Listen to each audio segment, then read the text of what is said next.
जगभरातील अनेक देशांमध्ये करोना विषाणूच्या नवीन व्हेरियंटमुळे पुन्हा एकदा रुग्णसंख्या वाढू लागली आहे. त्यामुळे भारतातही सतर्कता वाढवण्यात आली असून पुणे मुंबई पाठोपाठ ठाण्यातही करोनाचे रुग्ण आढळून आले आहेत. या पार्श्वभूमीवर ठाणे सिव्हिल रुग्णालयात 40 खाटांचे विशेष कक्ष तातडीनं तयार करण्यात आलं असून यामध्ये रुग्णांना लागणाऱ्या सर्व वैद्यकीय यंत्रणा सुसज्ज ठेवल्या आहेत.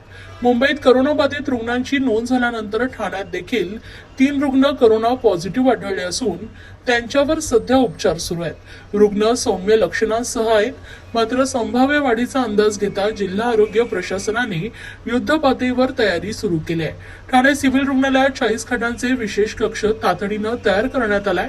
हा कक्ष पूर्णपणे वातानुकूलित असून त्यामध्ये आवश्यक ते सर्व वैद्यकीय उपकरणे उपलब्ध आहेत. डॉक्टर, नर्सेस आणि सहाय्य कर्मचारी यांची स्वतंत्र नियुक्तीही करण्यात आली.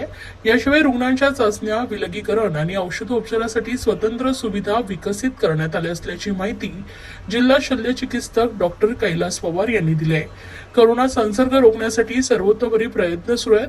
आरोग्य यंत्रणांनी सर्व नागरिकांना पुन्हा एकदा मास्कचा वापर करण्याचे, सार्वजनिक ठिकाणी गर्दी टाळण्याचे, हात स्वच्छ ठेवण्याचे आणि लक्षणे आढळल्यास त्वरित तपासणी करून उपचार घेण्याचं आवाहन केलंय.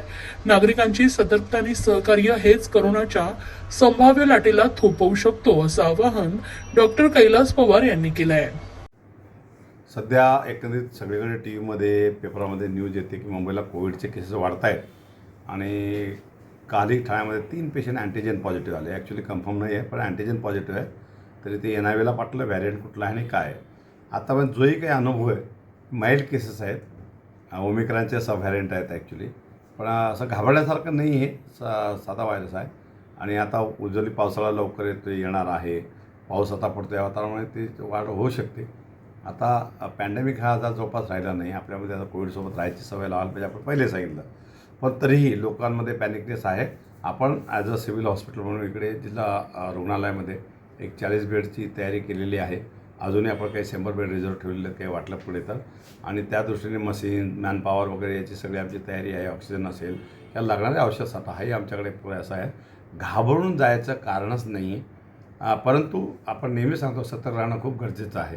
त्या दृष्टीने जे हँड सॅनिटायझर्स वापरणं, हँडवॉश करणं, डिस्टन्स ठेवणं, सोशल डिस्टन्स जो काही आपल्या ह्याच्यात असेल, गर्दीच्या ठिकाणी जाणं टाळणं, ह्या जर गोष्टी थोडंसं केल्या, मास्क लावणं, ह्या गोष्टी आपण थोडे जेवढं शक्य होईल तेवढं अवॉइड केलं तर अजून बेटर राहील. बाकीचे आजार होऊ शकत नाही, पण घाबरण्यासारखं नक्कीच नाही.